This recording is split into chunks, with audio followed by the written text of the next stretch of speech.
Warning. The thoughts and views and opinions of guests and hosts are just thoughts and views and opinions of an entertainment podcast. Not to be taken serious or to heart, only for granted like my previous lovers. I am not a professional, I just play one on the show. So please enjoy, or not. I do not control you no matter how cool I sound. Enjoy. Deuces. Welcome. No special characters. Hey, wanna hear the most annoying sound in the world? Carried away with the sniper rifle. That's a huge red flag. First of all, don't walk past me, stare me up and down, and then go commit a crime, right? That hurts my feelings. I don't think so. What time is it? Oh, it's business time. It's business o'clock. Let's fucking go. Welcome back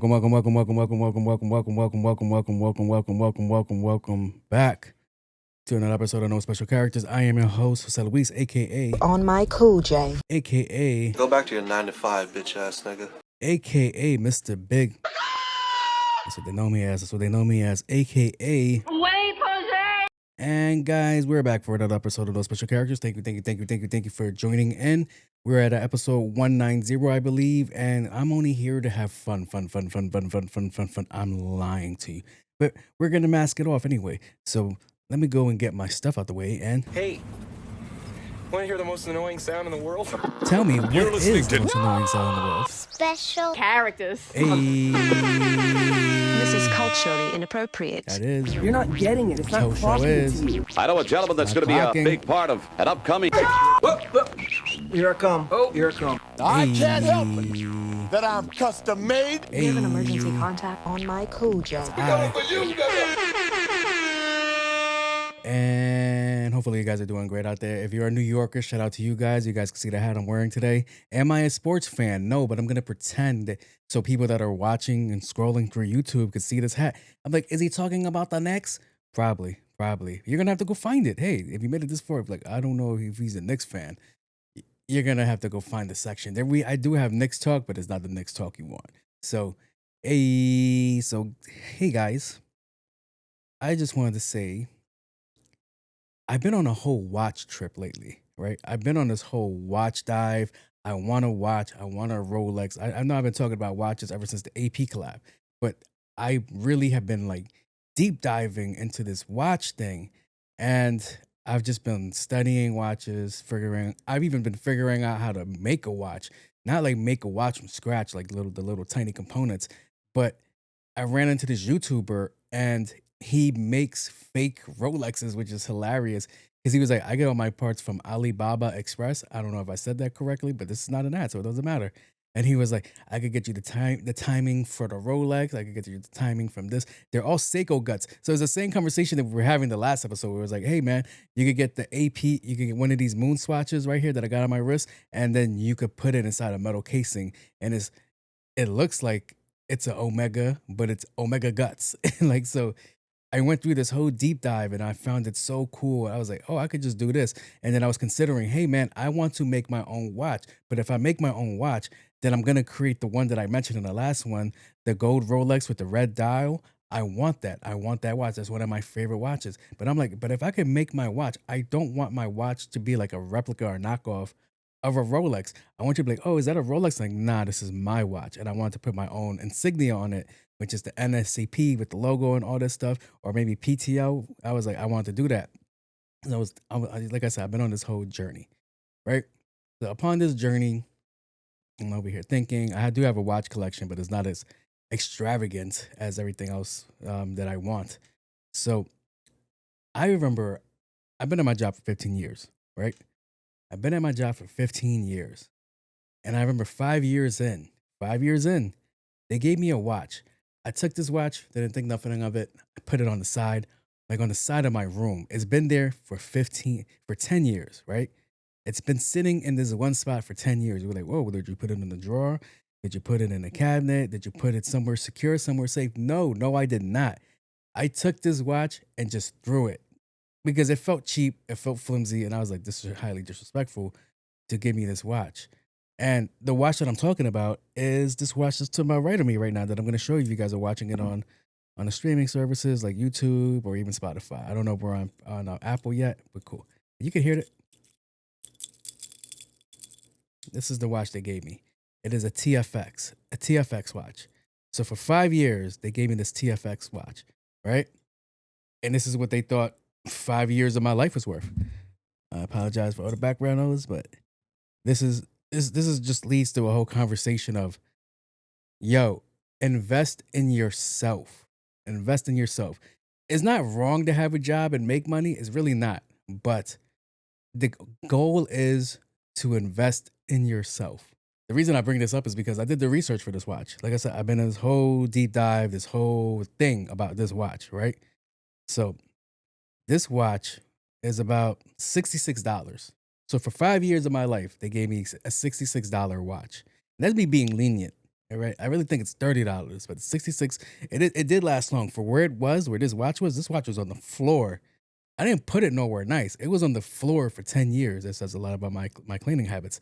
But on the floor for 10 years in the closet, not safe, not in boxing, just on the floor. I took it out the box, threw the box out, threw the watch to the side, never thought of it again. Went on this watch dive. Okay, cool. But $66.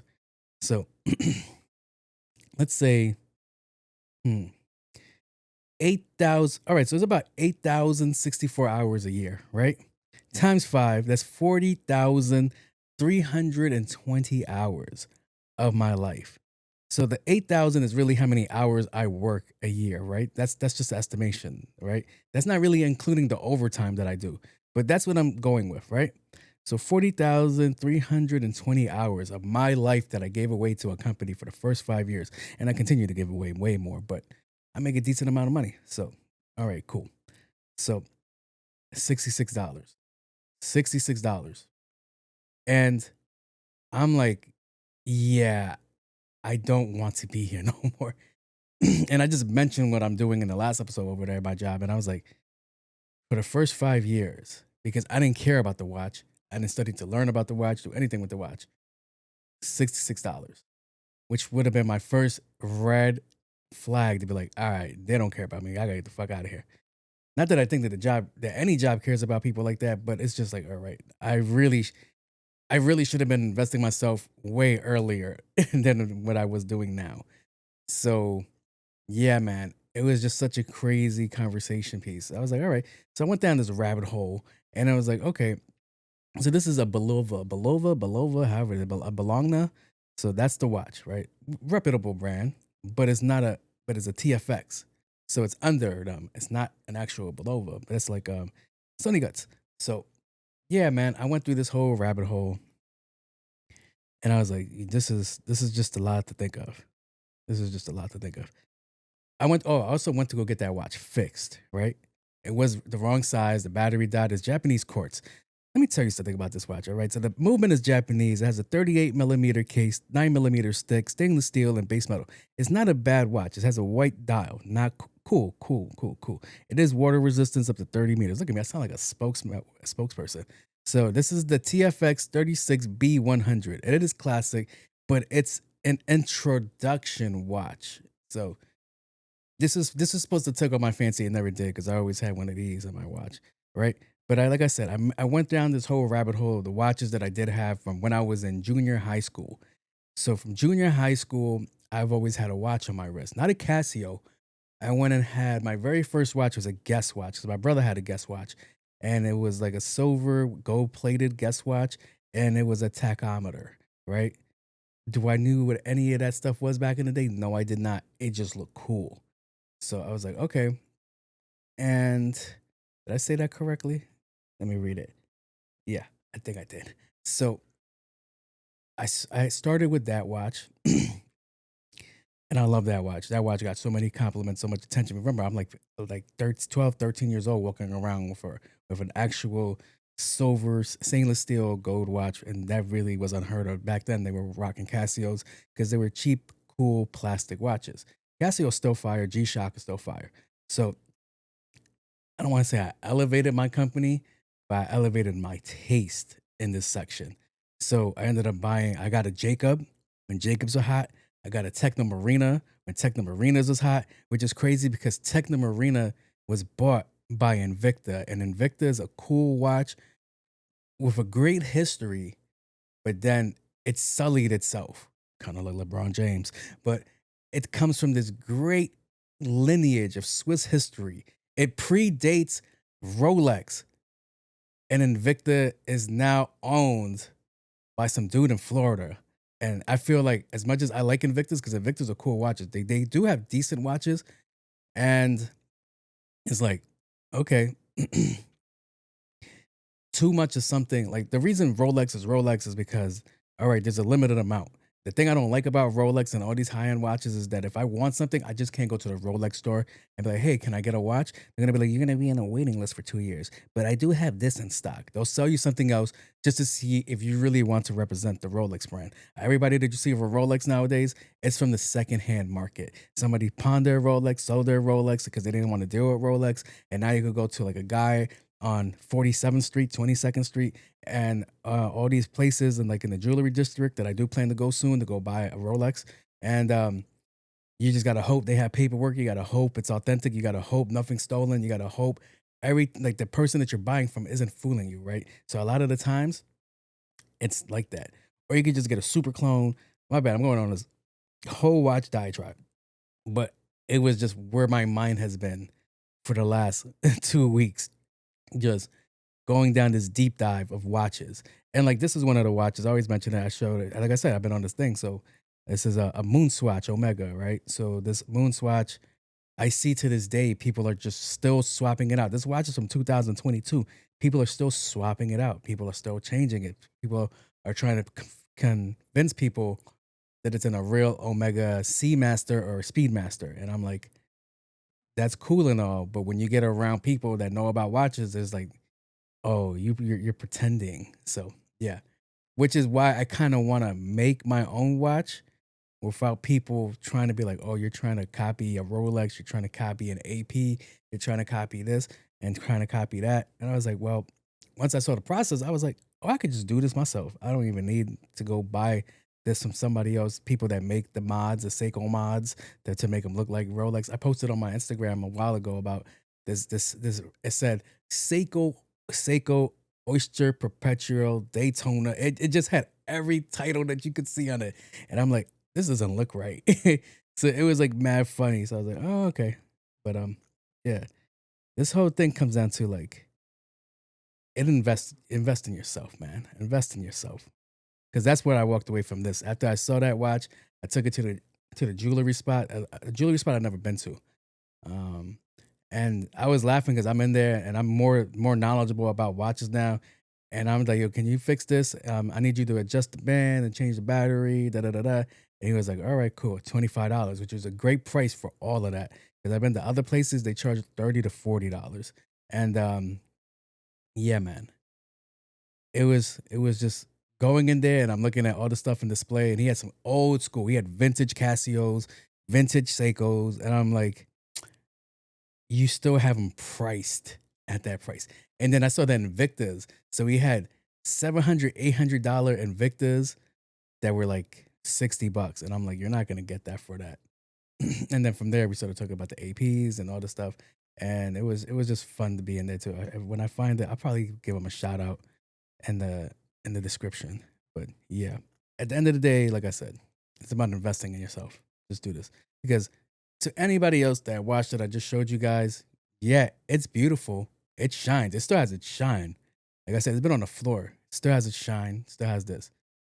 But when you get to know the worth of things, all right, man, y'all playing with me. What else? What else? What else? What else? What else? All right. All right. So next thing I wanted to talk about is I'm still on cars. I think the last movie I reviewed was Gran Turismo. So, like I said, I've been playing this game. And whenever I start something, whether it's a job, a task, a hobby, right? I dream about it. Like I don't know if you guys are like that, but I dream about it. I have dreams about it. I feel like I place myself in the situation. I put myself in these weird scenarios. Like I had a dream where I was trying to buy a watch on the Diamond District, and I'm like, oh, I'm over here negotiating because I do want to get into that. That's going to be my next hobby that I want, is building watches and selling watches. not the mods, but like I want to go to like to the jewelry district, buy a watch for like 2,500, flip it for 3,000, 3,000, 3,500, and then just start going like this because I seen this YouTuber do it and it looks so much fun. His name is Vukan. So that looks fun as hell. Now I know I'm not gonna get the deals that he gets because I'm gonna go there looking like Simple Joe, and I'm like, all right, they're gonna think I'm a sucker, but it's gonna be up to me to negotiate and lower the price. But that's not the point of this section. The point of this section is I've been playing Gran Turismo. Not the last 2 days, but I've been playing Gran Turismo, and I've noticed dreaming about it, cool, but daydreaming about it was even crazier. So I don't know how many of you guys out there really play Gran Turismo like that or even remember playing Gran Turismo, but they give you this cluster in front of you when you're driving. And it shows you the little map and it shows you this and it shows you that. It shows you how fast you're going. It's telling you brake, the assisted brake. I don't know if I just rattled on myself with that. And all these things, right? All these things it shows you. And it's like, all right, cool. So I found myself driving to work the other day and I was a little bit late. And I don't know, for whatever reason, my brain just went into like GT mode. And I'm like, I'm running the perfect line. and I'm like seeing like the invisible line on the floor. I'm seeing when I hit a turn, it's like brake. And I'm like, am I having a seizure? So it was like, that's my thing. Like when I like something, like I over obsess, I compose. I want to just do it all the time. I like to like with podcasting and recording. They're like, all right, I really like doing this. Let's go buy all the expensive shit that I can, from the cameras to the microphone to the system, the wires. These wires are fucking expensive as shit. My headset, that wire. There's nothing on me right now for this board that's like generic, like regular brand stuff. It's all name quality shit. So I was like, that's my problem. So I'm gonna end up buying the GT3 stop. But yeah.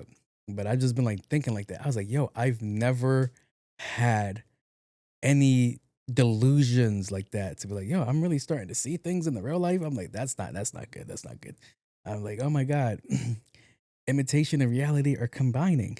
But it was just too funny because I was like, yo, I would never, like, I have never been in a real world scenario because I love playing Call of Duty. Well, I loved playing Call of Duty where I was like, oh my God, da-da-da-da, da-da-da-da, da-da-da. Somebody comes to attack. Oh my God, sniper over there, enemy fire, bring in hailstorm, and all that stuff. Never had it. I've had the classic scenario where the dudes think about like, I could rob this place. I could rob this place, 4 cameras, one person here, another person in the back, just control the situation, and just like that. Like I know guys have those thoughts. I don't know if girls have those thoughts, but guys have those thoughts. But I was like, nope, never had that dream. Even with skating, I've never had a daydream about skating. I never even had a dream about skating. You want to know why? Because my body knows its limitations. It's like, all right, you can rob a bank, but you can't do a tray flip. No, I can't. All right, I could barely stay on the board. I got bad hips.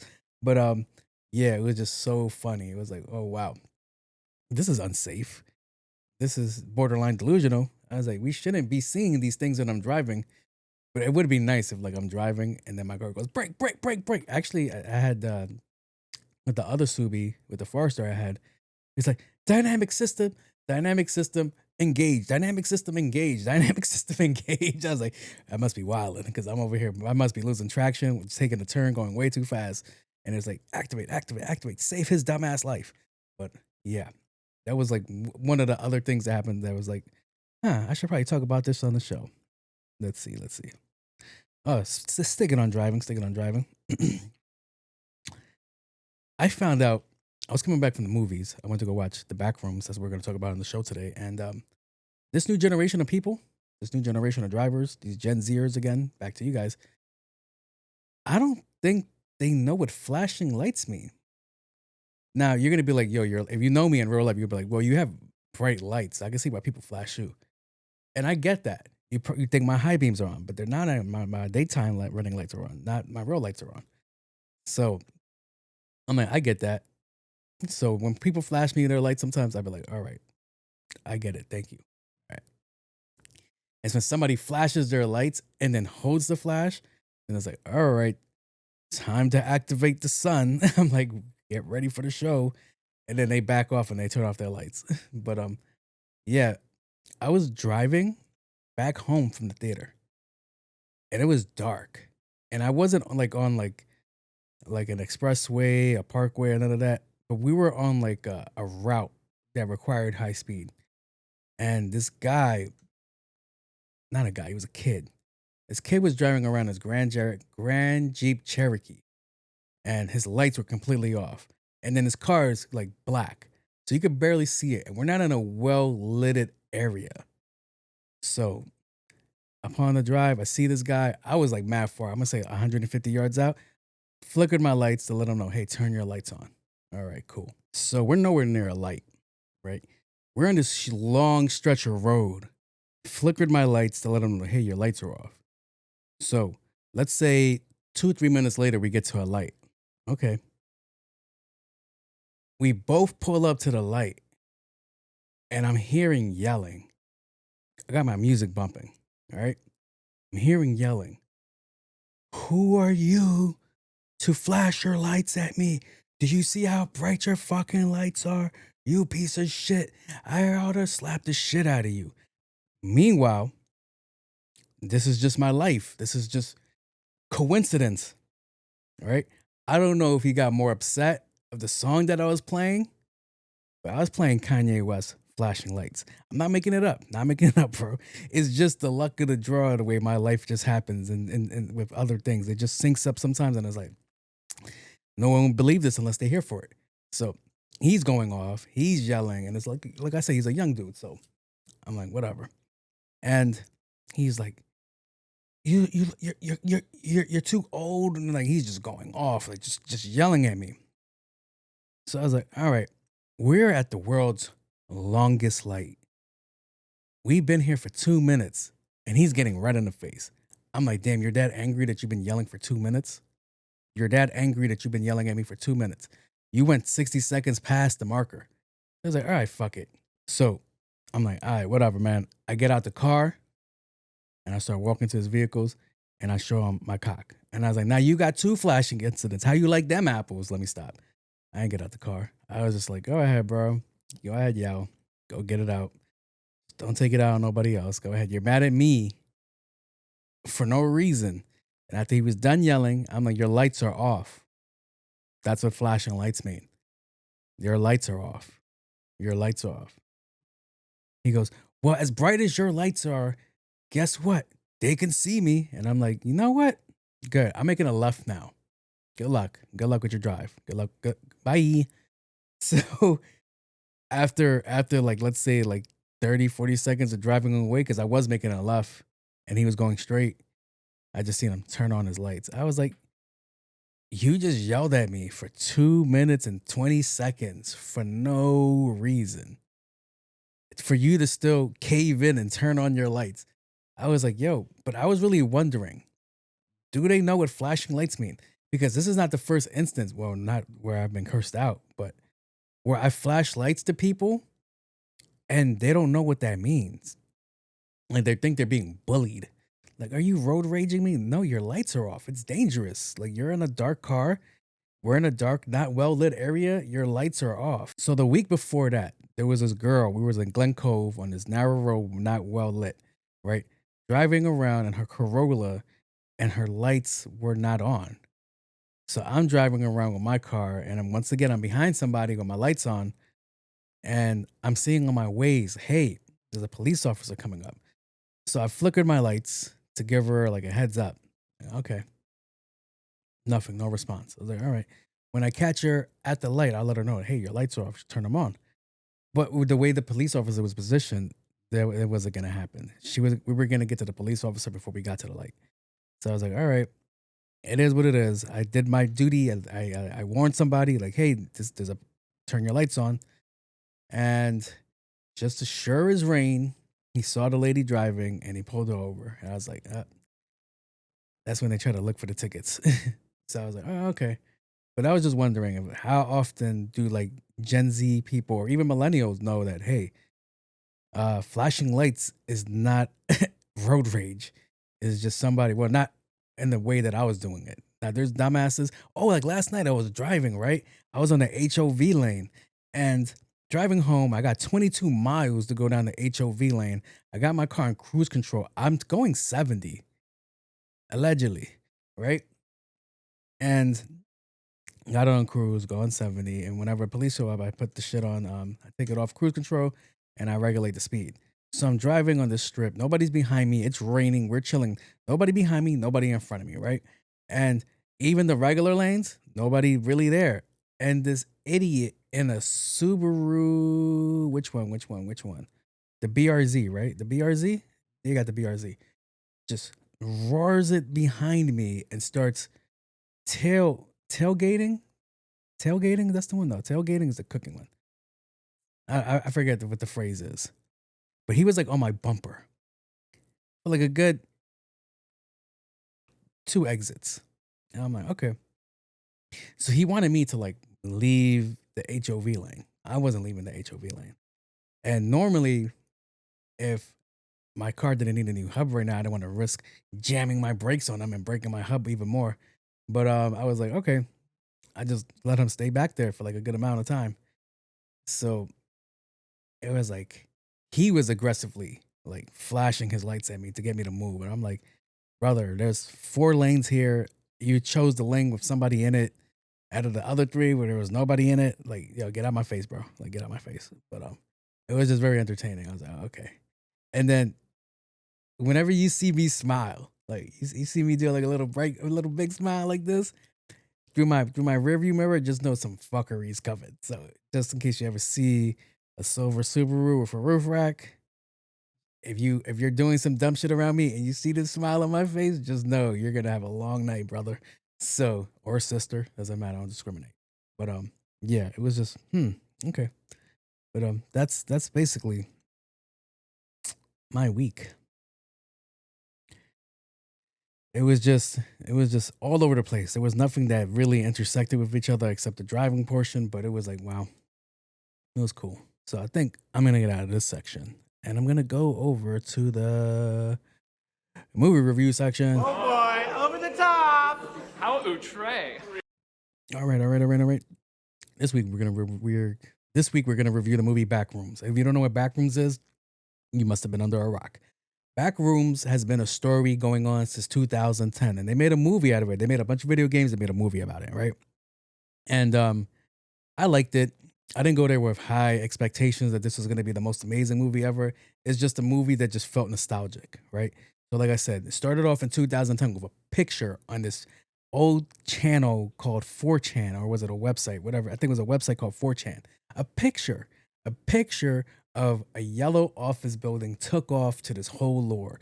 And then again, this something called Kane's Pixels ended up doing a YouTube series on it, us stumbling into a dimension, right? And we don't know nothing about this dimension, right? So we're all there figuring it out. There's people there with hazmat suits, and we find out the reasons behind them. They were an MRI company, and this whole thing. There's this whole series, this whole thing, right? But I don't want to get into all of that. So, because that's not what the movie's about. The movie is about this one guy's one experience with the back room. It was a good movie. I forget his name. Let me give him some credit because he's actually a good actor. I like him as an actor. All right, I found his name. I'm not gonna be able to pronounce that. Shitwell Ejiofor. I'm butchering your name, brother. I didn't know this dude. This is the dude from Victorious. It is the dude from Victorious. I didn't know that was him. That's funny, bro. That's bad too. That's really bad. Because he went from Victorious and he did one decent movie and then he went back to this. Like I said, it's not a bad movie. It's just if you know anything about the lore, you know this, then you're not expecting the most craziest CGI, the most scariest thing. This is just creepy stuff. And what I liked about the movie is that it was very nostalgic. It was very 90s, from the clothing to the cars to the way it was shot to when you go to the back rooms. Like, I don't know if you guys ever been to I know some of you guys are younger, but I don't know if you guys ever worked in the office or been in the office in the 90s and those fluorescent lights, that's all you hear is Now imagine you stumble into an office that's completely empty. Like I think I recorded on my vlog when I go to work and there's nobody there, and how creepy it is, how scary it looks. Now imagine that, and it's endless, just and you're lost, and that's all you hear. And then you hear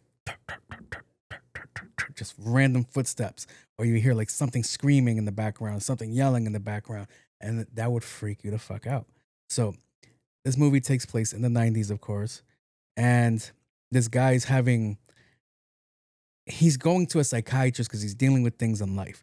And the psychiatrist clearly has went through something. She was a good actress too. She was okay, not the best, but it was like, okay, cool.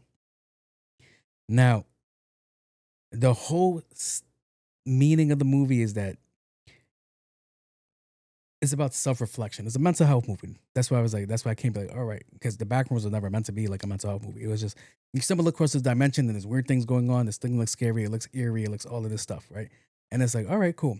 And then they made this like a mental health piece, which was fine with it because dude and homegirl killed it, bro. That's why I said like I'm mad that I'm butchering his name, but he's the one that plays he's in 12 Years a Slave. He's in Doctor Strange. The first one, he's the enemy. I think his name's he's Baron Moto in Doctor Strange, right? He's in 2012. He's in The Martian. He's in all these movies. He's in Venom. He plays the sergeant in Venom.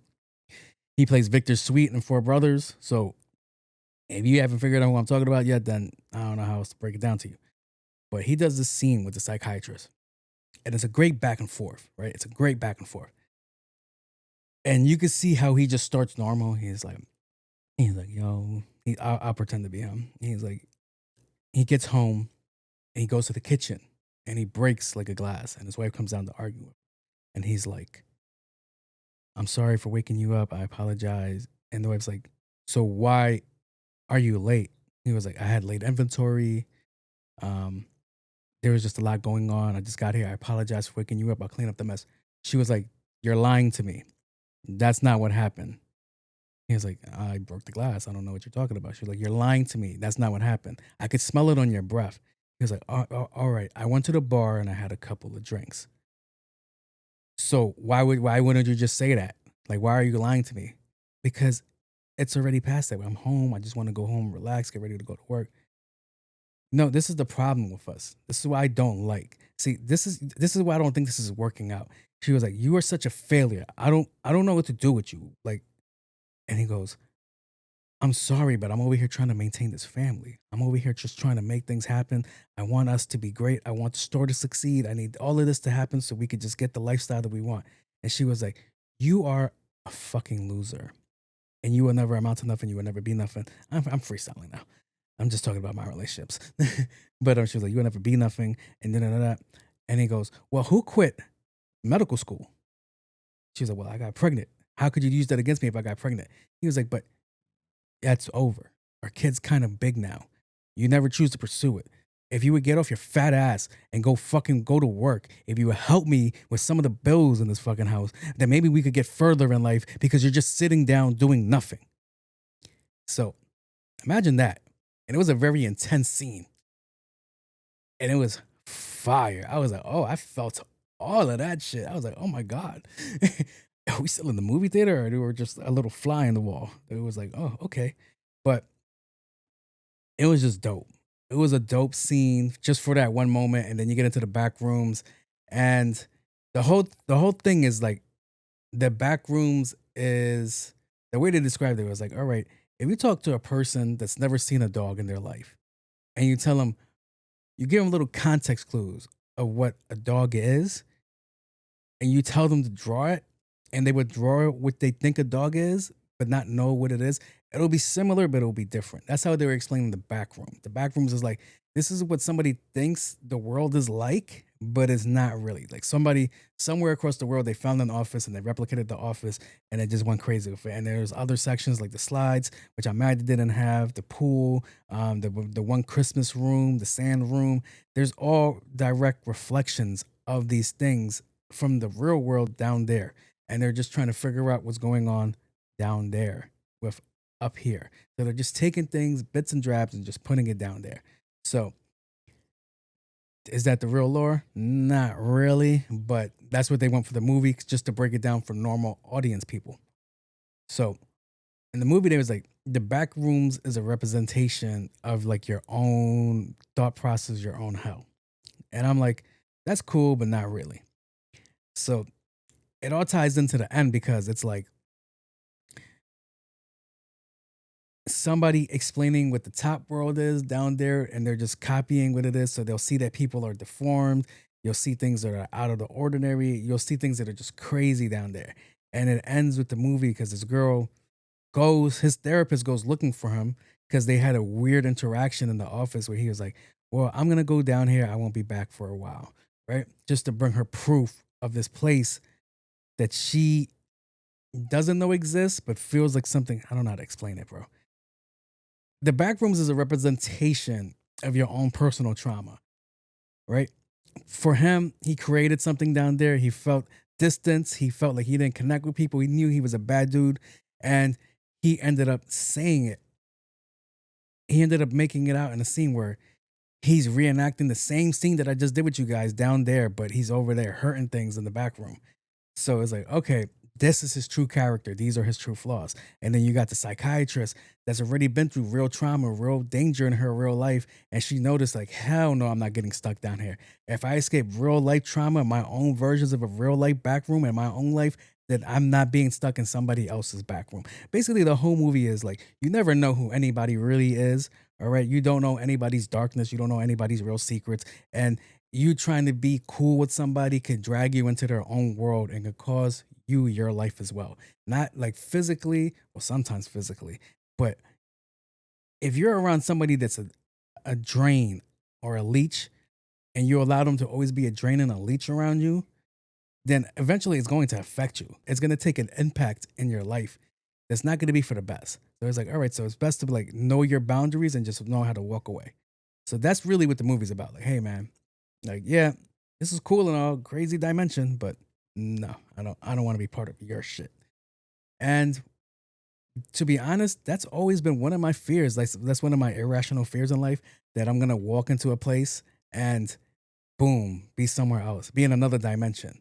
And there's no way for me to get out. There's no way for me to do like I'm just completely in a place that's uncharted. I don't know, and that's scary as hell to me. But yeah, I'm pretty sure I butchered this section, but because there was just so much to talk about. There's nothing that I could just really say that really brings the whole movie into one piece. Besides, you go watch it. Because I wrote like a whole thing about it. Let's see if I even touch my subjects. My bad. Yeah, like I said, I wrote a whole bunch of notes for this thing. And I was like, all right, I'm pretty sure like I should have just made this his own video. I shouldn't have just put it as part of a section on the shows. So I was like, all right, whatever. Like, what else I wrote? All right, so the one thing I didn't like about the movie was the big bad monster at the end. It was very like, wasn't needed. It wasn't needed. I could get why you would put a big bad monster because in the YouTube series, there's a big bad monster, but it's not really like a distinctive big bad monster. It's like, it's weird. I don't know how to explain it to you guys. It was very nostalgic, as I said. The movie did give me a vibe of, I don't know if you ever seen the movie Us, or the Jordan Peele movie. Gave me the same vibe. To this day, I don't know what the hell the Jordan Peele movie's about. It was an okay movie, but I don't know what the hell it was about. But when they go to that underworld and it's just endless rooms and all this stuff, it's like, okay. Same vibe. I felt like Jordan Peele was trying to do like a version of this. I know there's another show called Severance that's kind of like this, but yeah, it's dope. It's like I said, it's a dope concept. Now let's see. The biggest walkaway with the movie was, all right, the biggest walkaway. I've been mentioning how I've been paying high electric bills, right? So the whole reason he stumbles into this world because he owns like a discount store, and like I said, as I mentioned, he goes to a therapist. He's having a divorce with his wife. The wife got the house, so he's been staying at the store that he owns, right? So he's talking to a repairman, and he's like, "Hey, the lights flicker at night. There's a huge power surge at night. Can we figure out what's going on? And also, it's causing my bills to go high." So they go down there, they investigate the fuse box. And I don't know if you guys know what a fuse box looks like, but it's like a bunch of circuits right here, blah, blah, blah. And then there's two random circuits on his fuse box that aren't connected. There will be like two on and off switches, like on a door. No wiring, no nothing. So he's just flickering them. He's like, all right, let's see what the fuck happens. All right, so he's sleeping in the store. He's watching a show, and the lights flicker. Everything goes on and off. He gets a weird image of himself on his TV that he's watching of him being in the back room. So they predicted that he would go down there and get stuck down there, right? So he investigates to see, all right, let me go look at the fuse box, see what's going on. And then he hits the little buttons too, and everything starts working, but it's still not working. So he's walking away, he's in the dark, and he sees a shimmer of lights on the wall. And that was the portal to the back rooms, right? And all I could think about was, hey, all the power from the back rooms is being drawn from his fucking business. I was like, the back rooms has been robbing this poor guy for years, just stealing his electricity, and he's over there paying for it. I was like, do you know how mad I would be? Do you know how mad and upset I would be that I'm over here bitching about my bills. I'm over here complaining that, hey man, the electricity is really high. The electricity is really high. And then one day I just look out at a certain area and I see my neighbors are ciphering my electricity. I'll beat the dog shit out of somebody. But yeah, that's what it is. It's crazy. It's crazy. It's crazy. So yeah, I like the movie. I wouldn't go on movie day where it's not $5, but I'd still go watch the movie. You guys should see it. You guys should see it, experience it. It's cool. It's really cool. I liked it a lot. So I'm gonna get out of this section and I'm gonna go over to. You're listening to. All right. Let's see. Where do I want to start?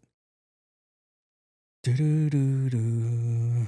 Oh, I do have a next topic on the cool report. That's fucking hilarious. So, a Mr. Beast contestant caught with 500 pounds of weed on his plane. That's a lot. That's a lot of weed, sir. That's a lot of weed. So, from what I understand was Mr. Beast had a show where he was giving away a plane. This dude has too much money. He doesn't know what the fuck he's doing. So he's giving away a plane to people. There was a contestant from Jamaica that he keeps saying, well, I heard dude speak. He doesn't sound like he's Jamaican, but whatever. So the latest news of Mr.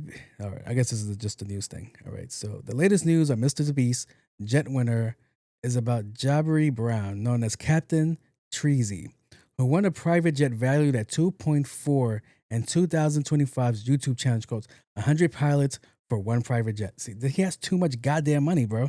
How do you do something like that? See, the thing with this is with people with money is they put burden on people that make it seem like it's like, oh my God, this is so cool. It's so ideal. I never thought I would do this.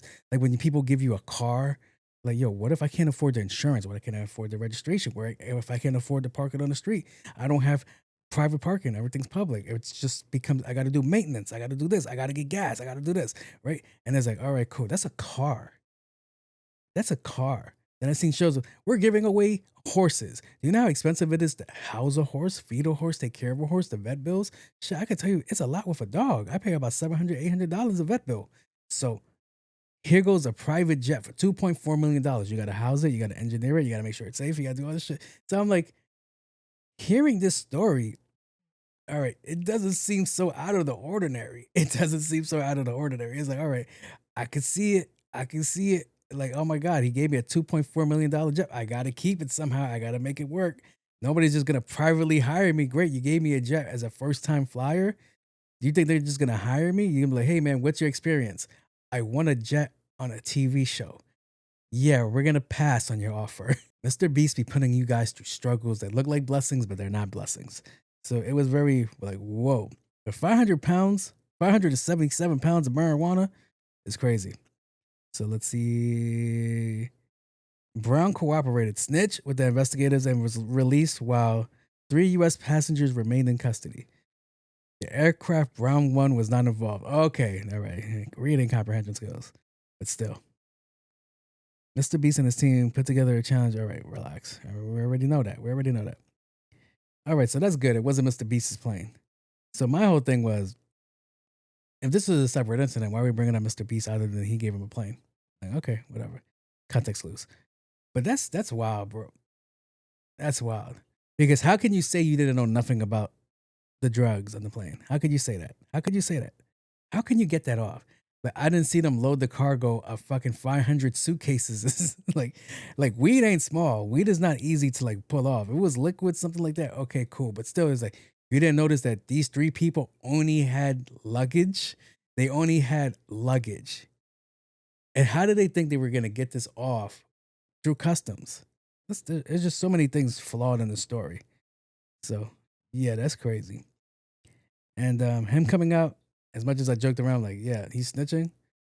Yeah, I'm gonna snitch too if I got nothing to do with it. Fuck that. Mr. Beast, if you want me to save your image, get me the fuck out of here. I'm gonna say it's your we just uncovered it. We just uncovered it. Yeah, it wasn't Mr. Beast's plane, but I'm pretty sure that's Mr. Beast's package. Pause. Allegedly. Don't sue me, Mr. Beast. I can't afford it. So he's gonna like, you know what? To keep you suing you for millions and millions of dollars, you're just gonna be my personal podcaster. He's just like for free. Shit. But yeah, that's crazy, bro. That is crazy. Like that's just so much to unpack there. Because, like I said, maintaining a jet isn't cheap. Ask John Travolta. He went fucking bankrupt doing that shit. So now I wonder if this is like a clause issue, and now he has to give his plane back to Mr. Beast. Like, oh no, this is all in the small print. If you do this, make record a porn, do this trafficking, then you gotta give the plane back, right? Does it should say Mr. Beast on the side? Shit. Like I said, maintaining that, yeah, you gotta do whatever you gotta do. Whether he knew about the drugs, not knew about the drugs, doesn't matter now. It's all connected. So yeah, that's wild, bro. Like I'm gonna give you the burden of a really expensive fucking hobby plane, and after this, I will never speak to you again. That's fucking crazy, bro. That is crazy. All right, New York State law.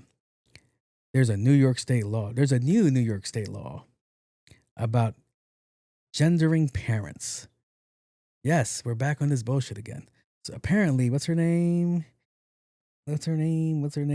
Kathy Hochul. What did it? All right, they're messy. All right, because this got nothing to do with nothing, right? So they took a picture of Kathy Hochul, and she says, Governor Kathy Hochul celebrates Jewish Americans. Now, if somebody doesn't read that right, you're going to make the assumptions. These damn Jewish people are back at it again. So that's a messy picture. Whoever took that picture is an asshole. Because it's like, all right, the New York bill would replace mother and father with gestating parents. I don't like the way that sounds. And non-gestating parents. So a gestating parent would be the mom and a non-gestating parent would be the dad, right? That's a lot.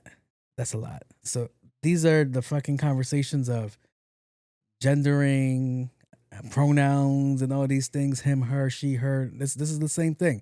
This is a conversation that's like, all right, at what point is this going too far? At what point, like, we're supposed to be all inclusive and shit, but come on, man. Like, what does this even mean, Basil? Like, yo, why is this really a big thing? Yo, if you are same-sex parents, dad, mom, it's not a crazy thing. There's nothing that changes the same outcome. You're changing something that's so crazy. It's like, we're gonna change this. What is the outcome?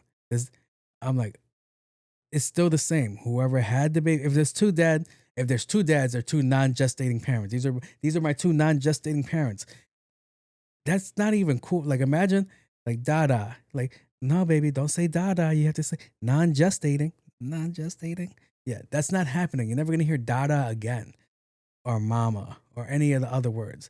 Two mother figures. Only one of them had it. So are they both gestating now? No, one's still gestating, one's still non-gestating. It doesn't make any goddamn sense. So this is about that. It's people that are in same-sex relationships making a rule for everybody. Nah. Come on, like we doing too much. And my biggest argument with this is, I just been mentioning it throughout the whole goddamn 2 episodes, is that I need these Democrats to focus on what's important, like high utility bills, the homelessness situation, the cutting of programs, them installing programs to take money out of our pockets. There's all these things that come into play, and you're over here changing things like renaming parents, mother, father, grandparents, grandma, grandpa. What the hell are we calling grandma, grandpa? Grand non-gestational? Bro, they're bugging out. That's Jaja. That's Jeja. Yeah, that Jeja, gestational. That's non-J. Hey, non-J. Shit, no, that sounds so stupid, bro. It sounds so dumb, bro. Let's see what else I had. Hold up. Let's see. Yeah. All All right, supporters including Bill's sponsor, State Senator Luis, I don't know who that is, and Assemblymember Amy Paulin state that the old legal wording is outdated. They argued the family laws must evolve and legally accurately reflect non-traditional family structures that include same-sex parents, as I said, and surrogates, that word is kicking my ass, surrogates and adopted families. All right, where that's just too much. It's just too much. It's just too much. So, all right. So, mother is replaced by gestating parent. Like I said, father is replaced by non-gestating parent. All right. Paternity and filiation are updated to parentage. That sounds confusing. And there's a putative father, an alleged biological father, and becomes an alleged parent. All right. So I sound like a dick. If I have a baby with a woman, let's say we're on the rocks, right? We're on the rocks. I'm not paying child support for me being called the putative father or the alleged parent.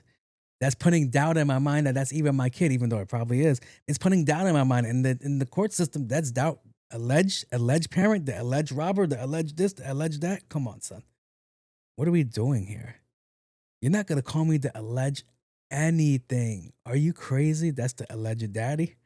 That's the alleged jest. And like, yo, I jest. Do I got that? Yes, I do. Like, that's so crazy to me. Nay, I do not jest like that. That's how I'm gonna be in court where they be like, "This is your child." Nay, I do not jest. Not me, non-gestational. Nay, I do not jest like. Yo, that's so crazy. That fits so perfect. That's what I'm talking about. Nay, I do not jest like that. I do not jest like that. No, you frolic too much. Oh. Yo, that's so crazy, bro. We're doing everything but making New York better. We're over here fucking playing with pronouns still. Get the fuck out of here, bro. Yeah, so this is exactly, it faces backlash. From who? The Republicans. I swear to God, conversations like this make my hat start from going blue to red. Because it's dumb shit like that that's not important. It's not important. For we like, yo, this has to be a law. We have to change things. Like, for what? It's a fucking title. It doesn't, even if we do this, it doesn't change anything. Nobody's going to be like on board, like, all right, no, that's no longer my father. That's no longer my mother. We have to go with the new words. No, it's still going to stay the same. So why are we wasting time passing this law? It's so crazy to me, bro. We're really wasting times with fucking dumb shit. All right, it's dehumanizing language. All right. I could kind of agree with that. Opponents contend that replacing fundamental terms like mother and clinical phrasing like gestation parents diminishes the unique tradition roles of motherhood and fatherhood. I could see that. That's a decent fight. But like I said, people are still going to do it anyway. And then, yes, thank you, Republicans, is misaligned priorities. All the stuff I mentioned, that's real things. That's real issues. That's real problems. Like if I were to get mugged in the street and stabbed and I got to go to court, like the suspect is here, and like the suspected gestational, like, wait, what? It's like, no. And I get it. This is only for like parents and shit like that, families and all these things. It doesn't really affect me. But it was like, great grand jest. Can you help me with my homework today? It just sounds cut off. It just sounds, it's true. It sounds separated. You know what? I do agree with that portion. So yeah, that's a bunch of dumb shit. Dumb. It's dumb, bro. Like I said, I swear to God, these motherfuckers be pushing me conservative. I'm like, I don't even rock with them like that. But yeah. What else I got? You Knicks fans, you guys are bullying Elmo?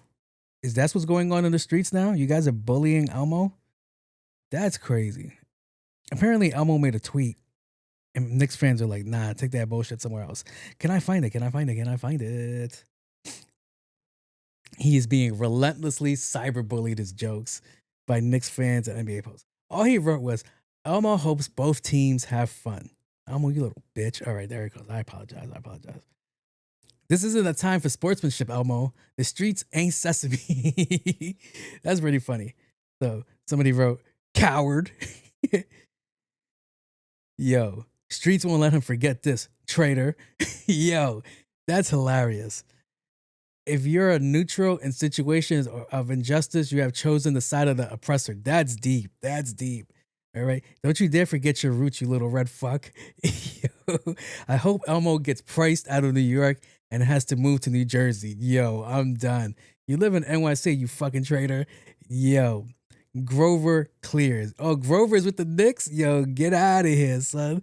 I'm so sick of centrist New Yorkers. Yo, I'm done. Sorry, Elmo. You're a New Yorker. This shit isn't going to fly.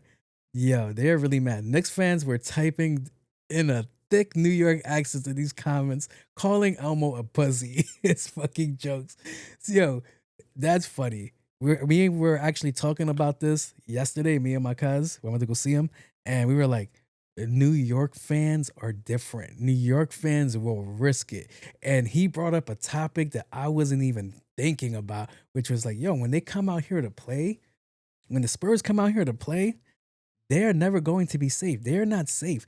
It's just fandom in general. People that are fans of things, they will ride and die for things. They will put themselves at risk for things. And one of the things my cousin pointed out, if one of the players is on an Uber, he might wreck the whip just to give the Knicks an edge. And I'm like, that's not good sportsmanship. But I'm like, I can see it. I've been seeing dudes get snuffed in front of Madison Square Gardens for wearing the wrong jersey, like just getting clocked. I'm like, God damn. I'm like, all he said was hello. And it was like, I take that as offense because I don't know you. I feel that I am in danger and I will defend myself. So yeah, man, it's crazy. Like, don't get it twisted. I understand 100%. I believe they haven't been in a championship since 1973. That's more than 50 years ago. They haven't been to a final since 1999. I get the reasons. I can see why people are crashing out. I can see why this is a huge moment. I could really see it. And I'm all here for it. I love it. Like, I've never not been a Knicks fan, but I'm just not a fan of sports in general. But what I do is I do show love to the New York teams. I do like the Mets, always losing. Hasn't been 88, the 88 Mets, the Amazings, the Yankees. I don't really watch hockey like that. I don't watch hockey like that. Then there's the Jets and the Giants. There's the Brooklyn Nets. So anytime we can support, cool, I'm with it. But yo, it got put into perspective that, yo, it's dangerous out there. It's so dangerous out there. It's dangerous to be a fan and to be a player, especially out here in New York, because Game 3 is going to be on Monday when this drops. So it's going to be so entertaining. Donald Trump's going to be there. And me and my cousin were talking about, like, yo, we want to go out to probably, if we do Game 4, just to be out in the city for Game 4, because it's going to be a whole different experience. And I'm like over here, like, as cool as that sounds, I don't like people. But he's absolutely right. If they win, this is something that I do want to be a part of. I do want to be in the streets for. I want to see how this goes. I want to feel the vibes. It's going to be crazy. It's going to be an experience that we're probably not going to feel for in a while. All right, that sounds bad, but we don't know the next time they're going to win again. The next time they're going to have this winning recipe again.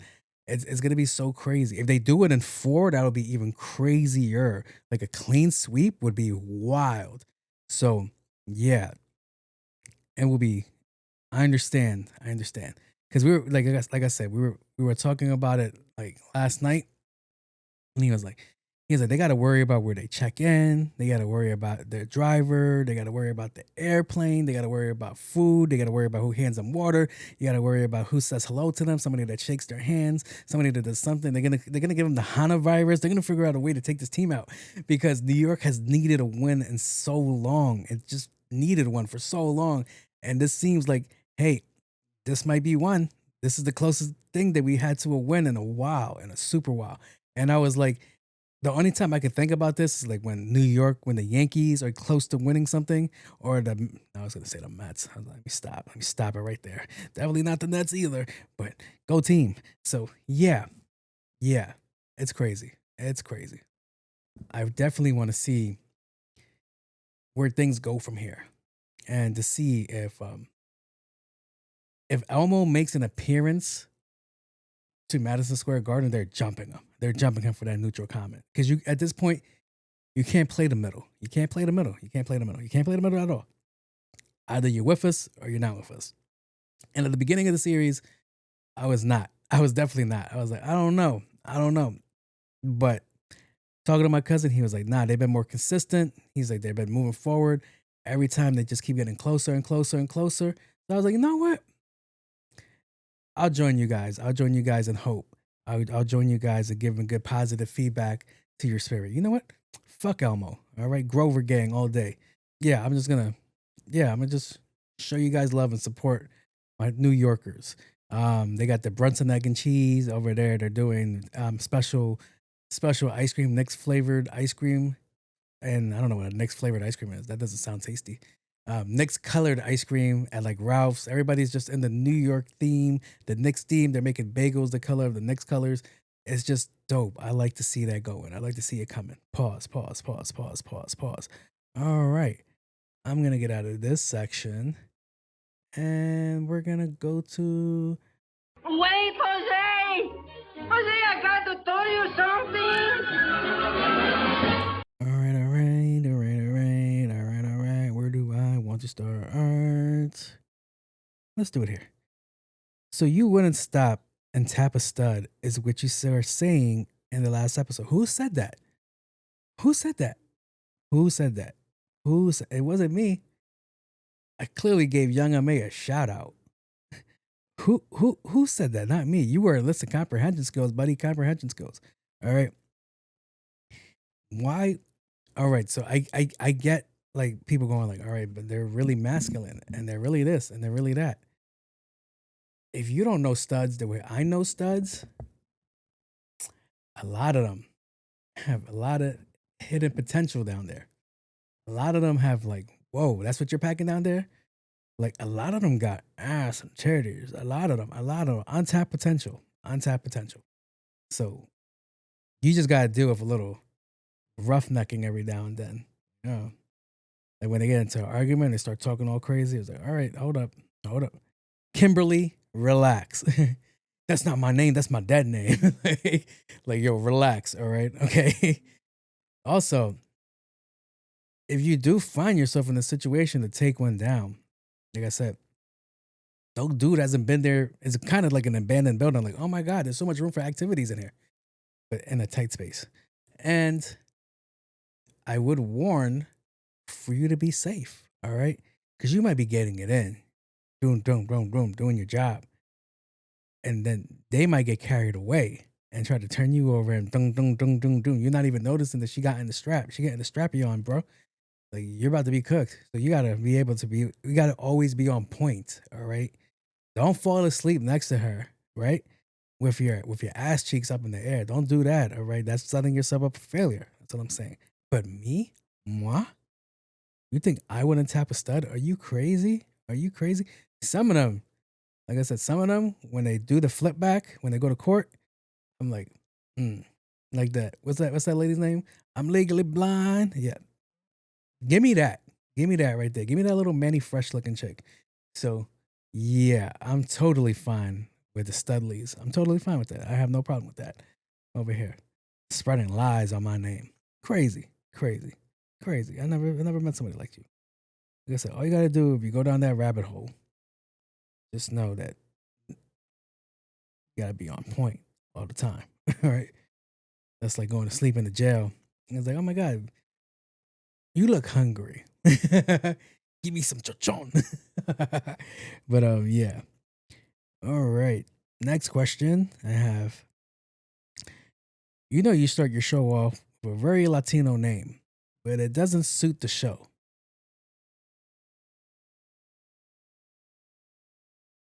Oh boy, over the top. How outre. That's my name. I know I could use that. I also got the On My Cool J. Does that not count? That's my name. Hi, my name's Jose Luis. That's my name. I can't change that. Can't change that. Even if I wanted to. I mean, legally, I could change it. I wouldn't know what name I would change. I never even really went through down the rabbit hole. Like, what would my name be if I could change my name? What would I name it to? It's not that serious, but that's crazy. It kind of seems like you're calling me off brown. This is what it kind of like. You know how there's off white? It seems like you're calling me off brown, like I'm a top or a tan, right? That's what it seems like. Like, did you want me to start the show like, "Hola, mi nombre es José Luis, and welcome to Sábado Gigante"? Like, how did you want me? Like, I know what you're talking about. I know what you're talking about because I think about this shit all the time. I was literally talking about this to my homegirl Dre the other day, and I was like, I think people get confused when they talk to me because I don't come off like super Latino. I don't come off super Latino. I don't. And the reason is because where I grew up at. I didn't grow up in a super Latino neighborhood. So, and you can always tell the difference between people that grew up in a Latin neighborhood, people that didn't grow up in a Latin neighborhood. The clothing is completely different, especially when I like hip hop. When Latinos love hip hop, that aren't around people of urban culture, like I grew up in a Caribbean, Black, barely Spanish neighborhood, right? Barely Spanish. I think when I was going to school, there was maybe like 4 of us, right? And you could tell the difference between me and the other 3. You could tell the difference, the way we dress. So the way we talk, the way our mannerism is, the way we handle ourselves, the way we show ourselves into the world, it's just completely different. And then I have a cousin, he's Spanish, and he dresses like a poppy. He wears the pants, he wears the shoes, he wears nice polos tucked into the shirt, like poppy status. And I'm like, yeah. And then you'll see me, I'll come through with a white tee, some jeans, some Timbs, some sneakers, looking completely off. Dumbass chain on, stupid ass watch, a dumbass hat, and I'm like, hey, what up? Da, da, da, da. But I am a product of my neighborhood, so I could get when people talk to me, and I pull up hair slick back, especially at work. When people find out, like, oh, you're from what part of Queens? I'm like, yeah, that's where I'm from. So yeah, it's always crazy because like they expect something different, and I feel bad because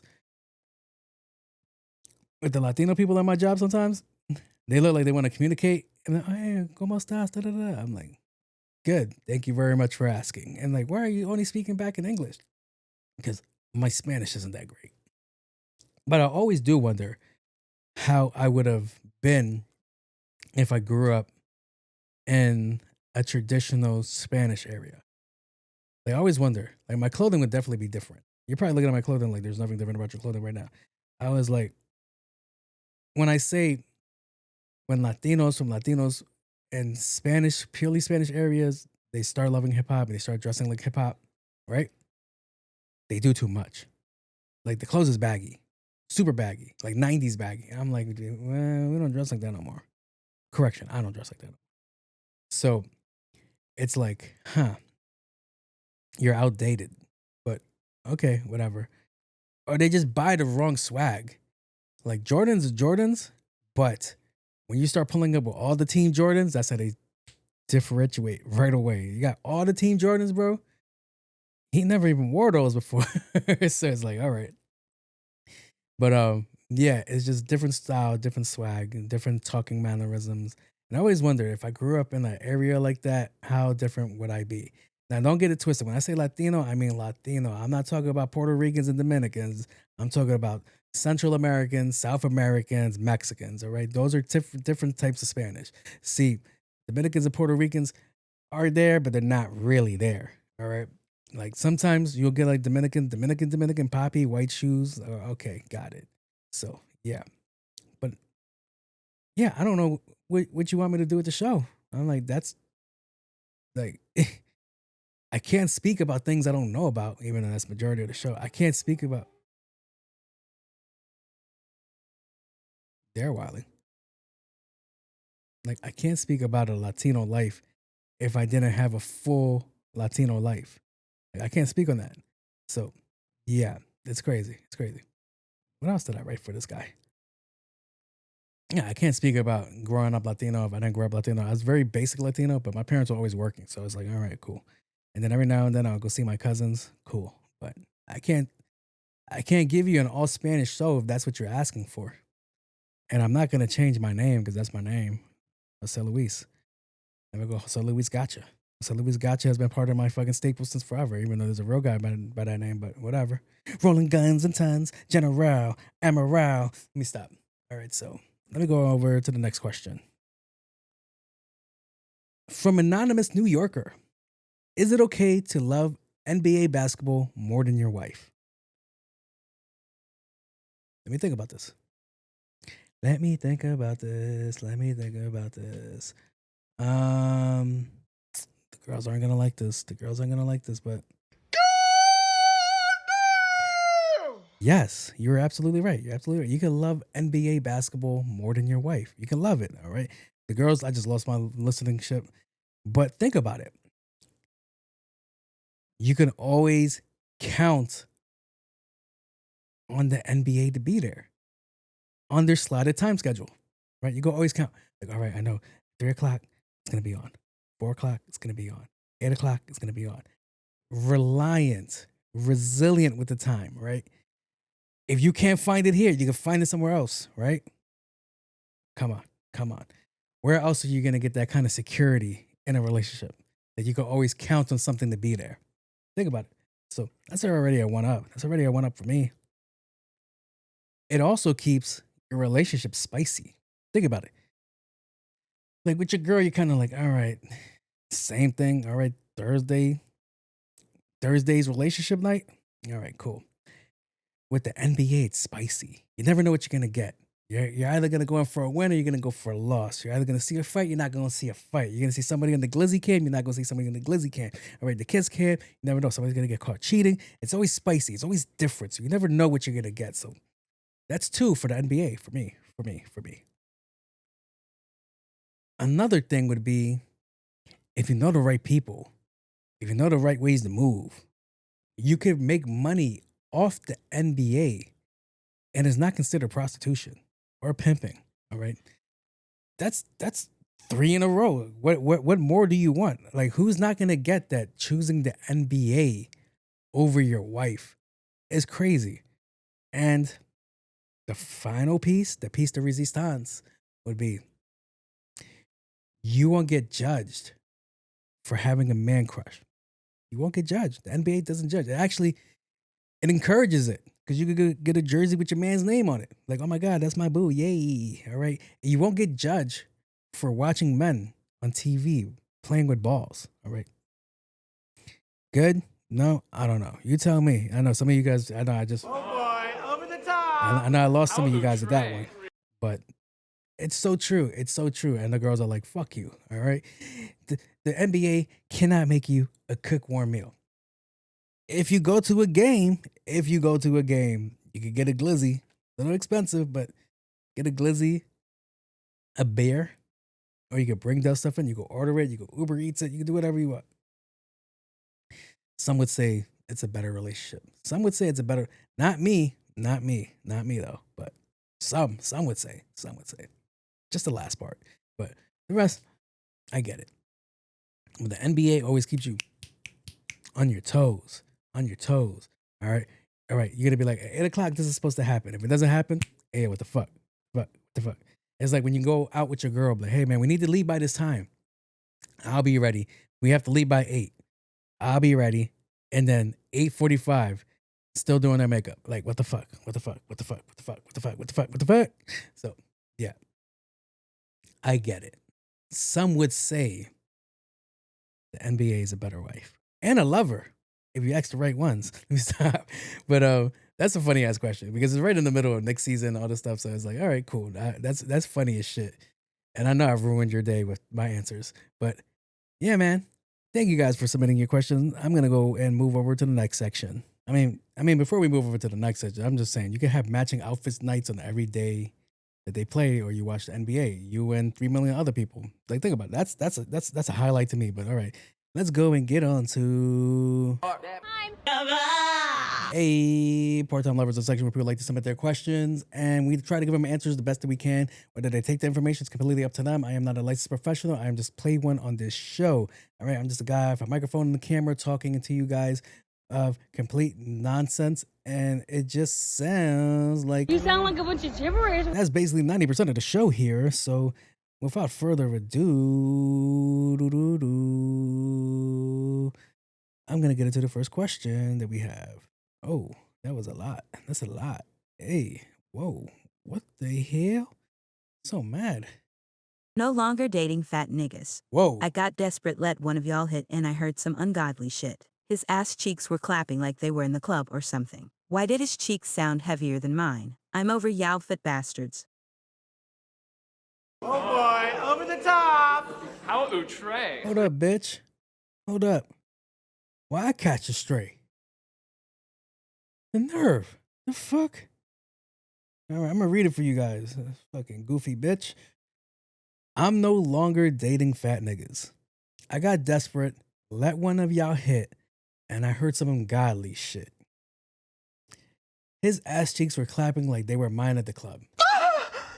Holy mother of God! Y'all didn't have music playing? Y'all just raw dogging the audio? That's crazy. That's crazy. Why did his cheeks sound heavier than mine? I'm over y'all fat bastards. The fuck did I catch you straight for? I ain't never touched you a day in my life. Why you calling me fat? What the fuck? You're a victim. You know what? I'm glad. I'm glad his ass cheeks sounded heavier than yours. That's crazy. That's crazy. That's crazy. That's crazy. Him having more cakes than you is wild. Like, damn, you are not the snack in this conversation. Piece of shit. You're not. You're not. If he had more ass cheeks than you, then I'm sorry to say that he was probably more better to look at. Shit. Who talks to girls with no ass? That's crazy. That's wild. That's wild. Send me a picture. Let's see what your ass looks like. Let me see. Now it sounds like I'm being defensive. Like, do your ass cheeks clap when you fuck too? No, I don't have ass cheeks. All right. I'm one of those fat people that are built slim that are built flat in the back. All right. My back, my ass cheeks are all in one. All right. If water to the drip, it just goes straight down like rain down the gutters. So yeah, that's so crazy. That's so crazy. Who are you talking to? We're not your little niggas. Let me stop. Clearly, we're not little, but that's funny as shit. That's funny as fuck, bro. That's crazy. Damn. I'm more surprised that you guys are doing it with no music in the background, unless it was that loud. It was that magnanimous. Is that the right word? I don't know. That it overpowered the music. Was he on beat? Did it sound like a rounds going off, or like a switch, like that, like that's crazy. That's crazy. That's crazy. The fact that you weren't in the moment enjoying it and complaining about it is crazy. Like, hey, you're getting clapped out. Maybe he took pity upon you. I don't know. Yeah. Does ass cheek sound like? That's what his ass cheek sounded like. Just unnecessary knocking. What's all that movement back there? That's crazy. That's crazy. You said it's heavy? That's crazy. That's wild. That's wild. I don't even know how to answer that for you. That's so crazy.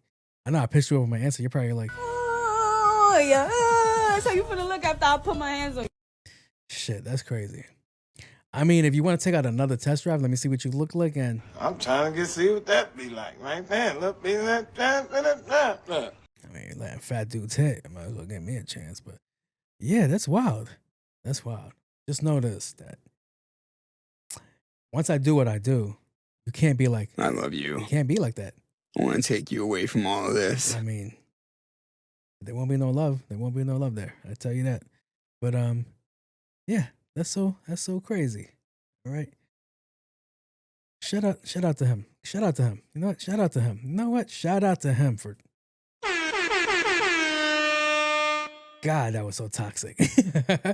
But yeah, that's so crazy. I don't know what you wanted me to tell you that. Like if there wasn't a question there, you just gave me a statement like, hey, I'm done talking to fat people. I don't know why you told me that for. I don't know why I caught the straight for, but thank you for submitting whatever this was, because it wasn't the question. That's wild. That's wild. That's wild. Why I catch the straight for? Why I catch the straight for? I'm not understanding what I did to you to make you upset at all of us. Oh, I am tired of people these days that can just stay in their lane. I'm dating an older woman, and I Oh. keep getting clowned for it. She's not that old, but people keep assuming she's my mother and not my partner. If you were me, how would you deal with it? There's just certain things that you couldn't torture out of me. And these are one of those things. Like, you would never be able to get this information out of me. Like, because I'm 1000% you're the only person thinking about this, and that, like, I'm pretty sure if your partner does look older, unless they're blatantly coming up to you like, hey, is that your mom? Which is crazy. Like, you do got to do fisticuffs. Let me read the question. It goes, bro, I am tired of people these days that can't just stay in their lane. I'm dating an older woman and I keep getting clowned for this. She's not that old, but people keep assuming she's my mother and not my partner.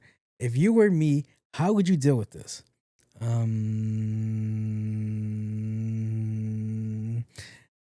I wouldn't.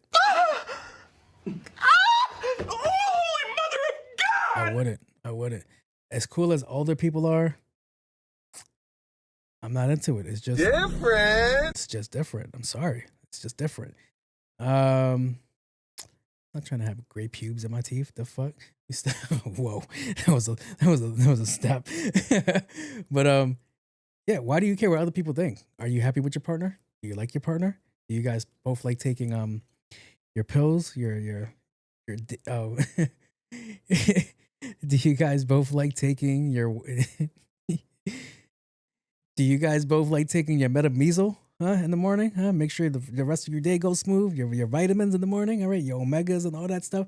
All right. She's probably keeping you healthy. She's probably teaching you how to manage things like your taxes or something. All right. She's telling you about things and times that she was there for because she's older than you. She was like, I was there at this assassination attempt. Oh, we could say that too. My generation could say that too. That, oh my God, we are old. I am the old lady. So yeah, man, she's like, I could tell you where I was when the Titanic went down. So I don't know what you want me to tell you. Love who you love and don't care what other people say about who you love or what you're loving on. All right. All right. Okay. If you want to take down an older person that looks older, is older, or is just old at heart, go ahead and do whatever you love. All right. Okay. They're not the ones that have to change your depends at the end of the night. All right, brother. That's all on you. That's you. That's what you like to do. And then you guys can role play. Like, babe, you changed my diapers tonight. So yeah, that's crazy. But no judgment here. All right. Even though it probably just sounded like judgment. Lord have mercy. It wasn't. All right. Like I said, whatever floats your boat, whatever turns you on, if you see her in those granny panties and you're like, Lord have mercy, I'm about to bust. That's all you, brother. That's all you. All right. That's all for you, brother. Okay. That's your thing. All right. I know you're probably still listening to this and you're like, Do you think it's wise for you to keep talking? I'm sorry, but I'm going to continue. I'm going to continue saying what I'm going to say because I'm being so true to this. Like, love who you love. All right. Love who you love. All right. I don't care what kind of fuck you give me? I don't care. Do what you got to do, brother. Do what you got to do. All right. At the end of the day, it's your choices. So Whoop-de-doo. right. Cool. Thank you for submitting your question. It is appreciated. Hopefully I was able to help you, sir. Not you, bitch. Let me stop. Now it just sounds like I'm angry for no reason. Like I got offended. Like it really does seem like I got offended. I'm not offended. But yeah, it's bad funny. All right, so I'm gonna get out of here. Thank you for submitting your questions to Part-Time Lover. Please continue to do so. And you can send it to allmycoolj.com at Gmail or nospecialcharacterspod@gmail.com. I keep forgetting the Gmail part. Everything's at Gmail, or you can DM me, submit your questions. I'm opening up to take more questions, and for both sections, whether it's questions for you or the Part-Time Lover section. So we're gonna get out of this one and move on. All right, good people. I just want to say thank you if you made it this far to episode 190, 190. I haven't been 190 in so long. I'm gonna say 2 years. All right, but we're getting close to my weight, so let's keep it going. I talk as much as I weigh.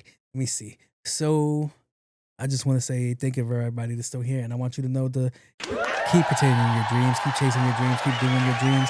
All right, keep chasing your goals, setting goals, making goals, being a goal. All right, don't stop what you're doing. Don't minimize your shit for somebody else's shit. All right. Always work on yourself. Strive to be better. Do better. And if you can make little changes to yourself to improve yourself, I want you to do it. All right. Everything starts with change in yourself, not titles of gender. My bad. I want you to know that if you're over here trying to chase your goal and you happen to stumble or fall, I need you to get your punk ass back up. This world does not stop because you stumble or fall.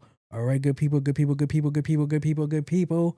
I am your host, aka Fuzzy Dunlops, aka On my Cool J. aka Go back to your 9 to 5, bitch ass nigga. aka Mr. Big and Small with the little chair on the side. And I just want to say thank you. I appreciate everybody out here. You guys have been great. Keep submitting your questions. Keep showing love. Please continue to like, comment, share, subscribe. I am out of here. Deuces.